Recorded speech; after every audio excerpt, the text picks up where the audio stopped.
29 августа президент Кыргызстана Садыр Джапаров в рамках рабочей поездки в Джалабадскую область открыл новый центральный проспект, названный в честь поэта-переводчика Тюменбая Байзакова в городе Джалабад. В торжественной обстановке глава государства поздравил всех присутствующих с наступающим праздником Днем независимости страны. Он пожелал сохранить силу государства и независимость, за которую наши предки боролись веками и оставили своим потомкам.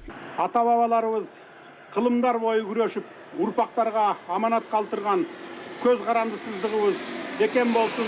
Священные чувства, связанные с нашей Родиной и землями, превратились в чудесные стихи. Гимн – символ нашего государства. Также начинается с нашей белой ледниковой скалистой родины. В свою очередь, песня «Кыргыз-жери», считающаяся в народе вторым гимном, тоже начинается со слов восхищения кыргызской природой. Строки из этой песни всегда звучат в сердцах наших соотечественников, которые уезжают далеко и скучают по родине, а также на больших праздниках, организованных на государственном уровне. Садыр Джапаров обозначил, что в рамках проводимых реформ в стране утвержден специальный план по превращению города Джалабад во второй экономический центр Кыргызстана. На эти цели выделено 2 миллиарда сомов. Подчеркну, что такие средства выделяются на развитие крупных городов нашей страны впервые. Населенные пункты, которые действительно имеют статус города, должны быть достойны звания города. На эту сумму в городе запланировано провести масштабное строительство, реализуется более десятка проектов социально-экономической направленности. Эта улица, на которой мы сейчас стоим, также была обновлена за счет вышеупомянутых средств. Кроме того, в настоящее время ведется интенсивный ремонт многих внутренних дорог города. Проект финансирования также включает ряд строительства производственных предприятий и социальных объектов. Не ошибусь, если скажу, что этот год был годом строительства в Джалалабаде. Все это направлено на создание комфортных условий для жителей города. Также в рамках рабочей поездки в Джалабадскую область Садыр Джапаров вручил ключи от квартир в новом жилом комплексе, построенном для сотрудников Государственного комитета национальной безопасности и пограничной службы ГКНБ в городе Джалабад. Biz өлкөбүздүн коопсуздугун башкы планга чыгарып, коопсуздук тармагында иштегендердин баарына тиешелүү шарттарды түзүүгө бар аракетибизди жумшап келатабыз. На территории комплекса продолжается активное строительство детского сада для детей-сотрудников на 120 мест и военного госпиталя. Также завершается строительство спортивного зала. Совсем скоро мы торжественно откроем эти объекты и передадим их в эксплуатацию. Мы создадим для наших пограничников и военнослужащих все необходимые условия, а после усилим к ним требования, потому что национальная безопасность, целостность Родины превыше всего.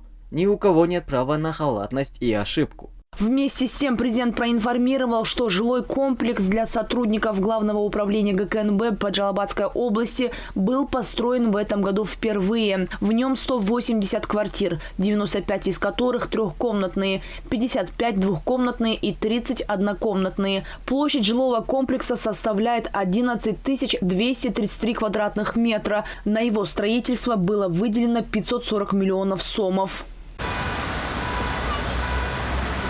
В городе Джалабад глава государства также посетил новый исламский культурный центр, названный в честь его отца. Президент осмотрел новое двухэтажное здание центра. На первом и на втором этажах расположены места для молитвы, общей вместимостью в 450 человек. Здесь же глава государства совершил молитву. Кроме того, в подвале обустроены 3 комнаты со всеми условиями для комфортного обучения имамов. Также для иностранных гостей на территории центра развернуто общежитие. Строительство объекта было начато в августе 2022 года, полностью завершено в августе этого года.